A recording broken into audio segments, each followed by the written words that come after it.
All right, book review. There we go. This Could Be Us by Kennedy Ryan. It is the second book in the series. So I had the physical copy, but when I left to come to the West Coast, I decided to leave it at my place because it's actually not mine, it's my sister's, and I didn't want to take her book, and I'm gonna be gone for an extended period of time. So I just got the ebook. Anyways, yeah. So this book, I don't think I have like a overview. I don't think. So, how do I talk about it? Okay, so basically it's about this girl named Soledad. Soledad is a friend of Yasmin from the first book, Before I Let Go.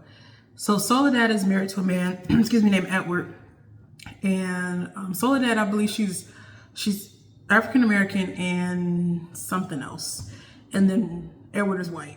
So they're married with 3 daughters. And essentially in the book, Edward starts to embezzle funds for the company that he works for, Cowpot. And the company, I guess they had suspicions. So they brought in this financial auditor or advisor of some of the sort named Judah. Judah is a black guy. And so Judah, when he's doing his work, he's doing some audits and stuff, he realizes that something's not adding up. So he decides to look into Edward. So he had his suspicions about Edward. Long story short, Edward was embezzling funds. Edward goes to prison, and Edward also was cheating. So he had a woman, I believe her name was Amber, he was cheating with. Long story short, Amber has a baby. It's Edward's baby. Soledad and Edward go through a divorce, and then Soledad and Judah get together. Okay, that's a very brief synopsis. But I want to do some discussion questions, kind of like I did in my last book review. So if you haven't seen that one, go back to that one. Read that book and then come back to this one. When the book opens, Judah and Tremaine are meeting with the social worker to determine living arrangements for their boys as part of the collaborative divorce. What were your initial impressions of them as a couple, as parents? So Judah, like I told you guys, was the financial man that ended up putting Edward in prison. Tremaine was Judah's wife. They had got divorced. The book started off with them divorced. So Judah was single when he got with Soledad. Anyways, what did I think about them as a couple? I didn't really think too much about it. I think they were just like good friends that just got married. It's kind of the vibe that I got. That's what it gave. And as parents, I think initially, like, they just seemed like they were great teammates. Like, they were great teammates as far as like parenting, and that's kind of the vibe I got from them. Soledad's marriage is obviously in trouble. She knows something is amiss and has suspicions, but can never catch Edward. Have you ever found yourself in a relationship? Oh God, this is traumatizing. Have you ever found yourself in a relationship, romantic or otherwise, when you knew something was off, but you had no proof? If so, how did you handle it?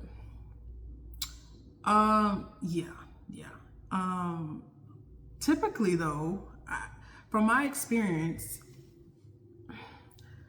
I've been able to get my proof. Like, just this year, I just, something felt off last year. Something felt like, there have been different seasons I've talked about, even on my channel, of things I found out or God has revealed to me because I just felt like something was off. So, yes, I have experienced that. But with no proof, I've experienced that too. I will say that I kept looking for proof, but also I think sometimes what I found is you just got to let God handle it. Like, if somebody's doing dirt or they doing something they shouldn't be doing, I feel like if you in tune with God, he gonna show you. Whether it's he gonna give you proof or something's gonna happen to where the relationship ends, either way, there's gonna be something that happens to that effect. The attraction between Soledad and Judah at Christmas party is instant. What were your thoughts about Soledad as a married woman, albeit in a troubled marriage, feeling that pull to another man? This is interesting. So Soledad was married to Edward at this time of this Christmas party, and then Edward went to jail like shortly after. I think as human beings, regardless of whether we are in relationships or not, I think we can see attractive people. So if I'm married or whatever, I can see, okay, yeah, that man, oh, he's nice looking. But I think that's natural. Okay, it's not to say you're fiending. It's not to say you want that person, but you can notice, just like a man can notice a beautiful woman, even though he's married. I think that's normal. I think it's natural. But I think the problem comes when you start to feel like, I want to be with them. You start fantasizing. Like, I think that's when the issue arises. But I think attraction is just attraction. Like, I see attractive people every day. You know what I mean? But I think she knew her marriage was over at the Christmas party. That's why she didn't even want to go, because the day of the Christmas party, when she was getting ready, Edward, they were having a disagreement, and Edward told Soledad, basically she was like trying to like sleep with him before the Christmas party. And he was just like, you're trying to do all of this right now? We're about to go to the Christmas party. And then basically he made a comment just talking about her women parts not being, try to keep it clean on this channel. But y'all get my drift. You know what I mean? And it was just like, what? Like, this lady had 3 of your children and you want to talk like that to her? That's when I knew he was the villain. Anyways, at one point, Hendrix, which is one of their friends as well, mentions being surprised someone as driven as Soledad never wanted a career. Soledad pushes back a little, saying she never wanted to work outside her home, and articulates the vocational validity of being a homemaker. How does that viewpoint challenge cultural ideas about women and ambition? I think it's very interesting because Soledad went to an Ivy League school. I can't remember which one. And that's where she met Edward. So it's like she was always smart. She always had something going for herself, but she just wanted to be like a homemaker. And I think there's nothing wrong with that. I can't necessarily relate to that. That's not my goal or anything I want, but I understand there are women like that. I know a few. But I think it kind of just, I think we live in a different time. So our grandmas and some of y'all moms, they were homemakers. They did stay at home. They might stay at home still. And it's like the man took care of all the bills. But with the way society is now and the cost of living, more women, more families are having to work, both parents, because it's just too expensive. So I think that sometimes things are just going to be a little different now. And I think, as we see later in the book, Soledad had to make some money. But I think there's nothing wrong with being ambitious and still having a goal of doing something with your life, but also wanting to be at home and take care of your family. I think that's respectable. Judah and Soledad are both devoted parents who have always put their children first and made sacrifices so they could have the best. But both acknowledge the value of children having parents who are happy. There have been times when they have forgone or delayed something they wanted for the sake of their children. How is this philosophy beneficial / noble?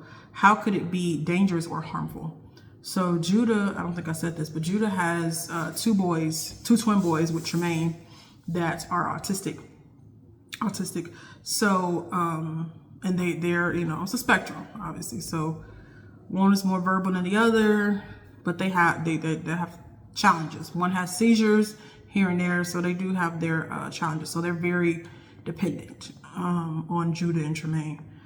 With that being said, I think it is noble, because what Judah did, which I love that, he allowed Tremaine, which was his ex-wife, to go work while he stayed home and found a job to where he was like doing freelance work and stuff like that. So he could be home with the kids because they need so much attention. But he didn't want to stop her career because she's an attorney. And I think I love that, because it's like, yeah, we got these kids are ours, not just yours, not just like mine. Like, so I'll sacrifice and let you go and do what you want to do for you, and I'll stay home and figure out my job situation.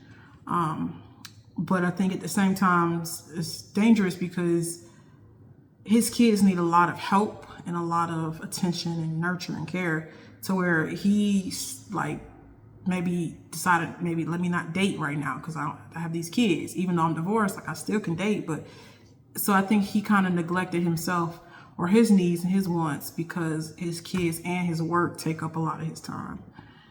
With Soledad, I think that it's noble that she went and did what she had to do for her kids after her husband went to prison, and she made it work. She was no longer a stay-at-home mom. She made it work. She made some money. But I think it's dangerous because she was willing to let Judah go because she wasn't trying to, she didn't feel like she deserved that happiness right then and there. And I think that can be harmful too, because when love is there, you kind of want to make sure you get it before it goes away. Okay. Inez, which is one of Soledad and Edward's daughters, is definitely the daddy's girl of the bunch.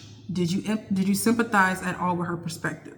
Did you find yourself frustrated with her persistent desire to have a relationship with Edward, even once she knew what he'd done? Okay, so do I find myself sympathizing to a degree? Yes, because I have my own situation. And I'll just say, like, you can understand that maybe this person didn't do the best thing, make the best choices as a parent. But a part of you understands that's still my parent. Like, they still created me. And who am I to just be like, forget them, you know? I think it's realistic for her to still want a relationship with her father. Like, that's her father. Like, she knew a great man to her until he decided to embezzle funds and get locked up, you know, and cheat. Yeah, so those are my thoughts. One of the most blatant scenes occurs in the game store when Aaron has a meltdown. In the sequence and throughout the story, what do we learn about Judah as a father, about the two boys and how they depend on each other? Judah is the dad of the year. Like, how he's able to understand his sons. How do I say this? A lot of men, especially black men, don't really understand or have emotional intelligence. They don't have emotional regulation. And so when you tie that into then having two children, boys at that are autistic and need help and extra assistance and all the things that come with that, that can be a lot. But Judah knows how to take care of his sons. Like, he is that locked in. And I admire that. And then the two boys, like, they love each other. They know each other. They know what helps each other, what they need. So I think it's admirable. As part of her recovery after the divorce, Soledad self-partners and dates herself. A process of self-discovery and contentment creation. What did she learn about herself? Do you think it was necessary? Have you ever had a similar season of life? I think it was necessary, and I think what she learned is that she doesn't need anybody else. Like, she doesn't need a man to take care of her or pay her bills. She had that, but she could be okay on her own. Like, she could take care of her family, her kids on her own. And I think she realized, like, she's the best version of herself when she's content with where she is. She's happy with the life that she created for herself. And it's not dependent on whether this man wants me, whether this man wants to marry me, or he does this or that. It's all about who I am and what I deserve and what I like about me. Yeah, I've had similar seasons. I'm in a season now of something similar to that. Once Soledad and Judah pursue the attraction between them, it's a very passionate physical relationship. Did you consider this a slow burn?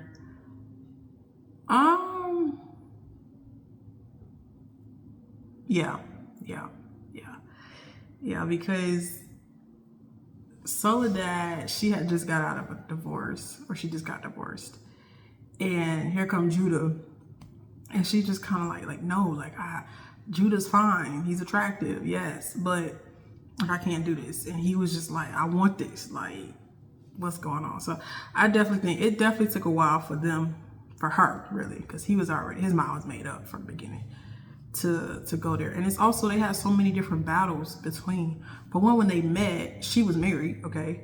And then two, he's the same man that found out your husband was embezzling funds from the company. So he technically was responsible for putting your man in prison, your husband in prison.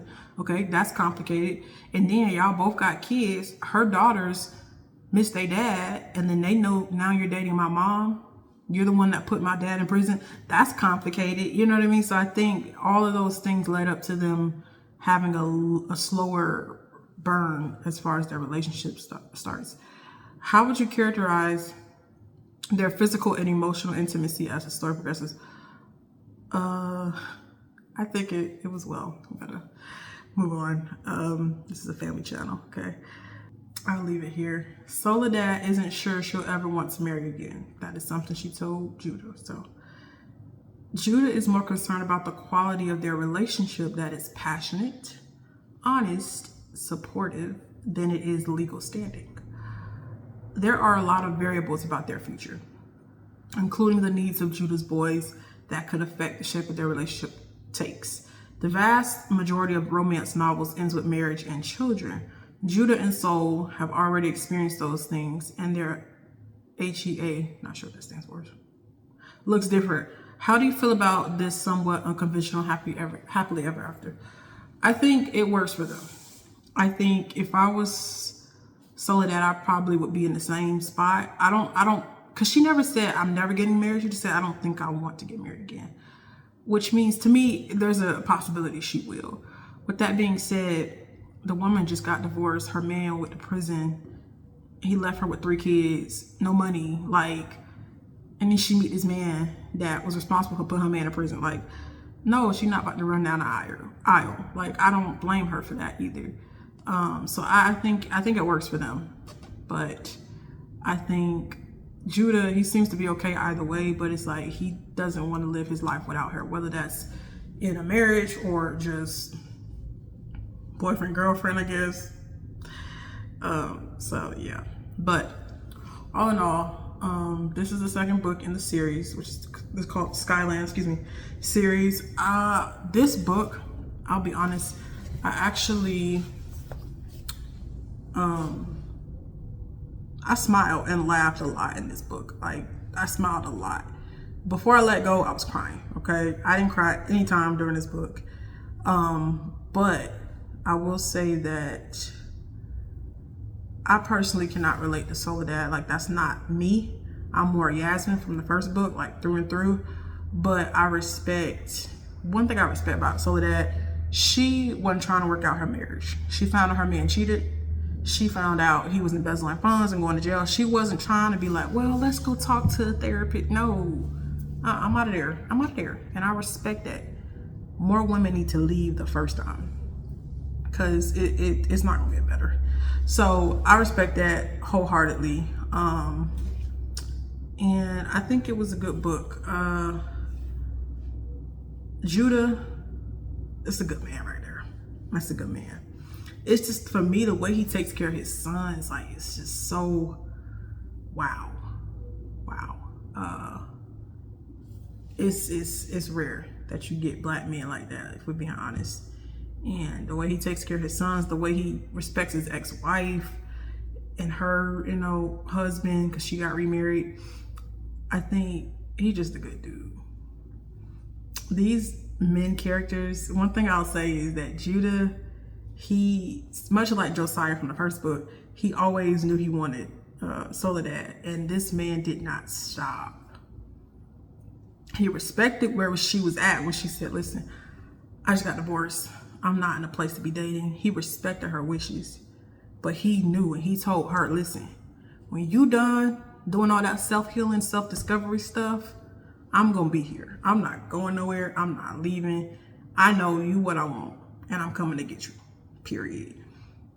And when a man wants you, that's exactly what he gonna do. He was stalking her Instagram, all the things, but he knew what he wanted, and he wasn't gonna stop. And it wasn't like she was running away. She just was trying to keep him at a healthy distance while she figured out who she was. And he respected that. So he wasn't trying to pressure her. Even when they were doing adult activities, he was still respectful of what she was willing and not willing to do during a certain time. So yeah. Yeah. Judah, that's my guy. Josiah's my number one, but Judah came up there. That's a good man. Judah's a good man. But anyways, This Could Be Us by Kennedy Ryan. And yeah, I am actually right now currently reading the third book, which is I'll show it to you. In the series, it's called Can't Get Enough. Okay. Oh. I need that. I can't get enough. I need that. Okay. I don't know why. It's like really. Anyways, there it is. Can't get enough. It's about Hendrix. So the three friends. First book is about Yasmin and Josiah. Second book, just talked about This Could Be Us, is about Soledad and Judah. And now we have a third friend, which is Hendrix, and then the guy is going to be Maverick. I'm very, very early in the book, so still early on. But yeah, I will do my next book review about Can't Get Enough, and we'll go from there. Let me know how y'all feel about Soledad, Judah, the whole gang from This Could Be Us. And until next time. It's a Friday night. It's 7 p.m. Friday. It's literally 7:06. It's 95 degrees. I ain't got no. And no. Ain't got me, period. All right, y'all. Have a good night. Peace.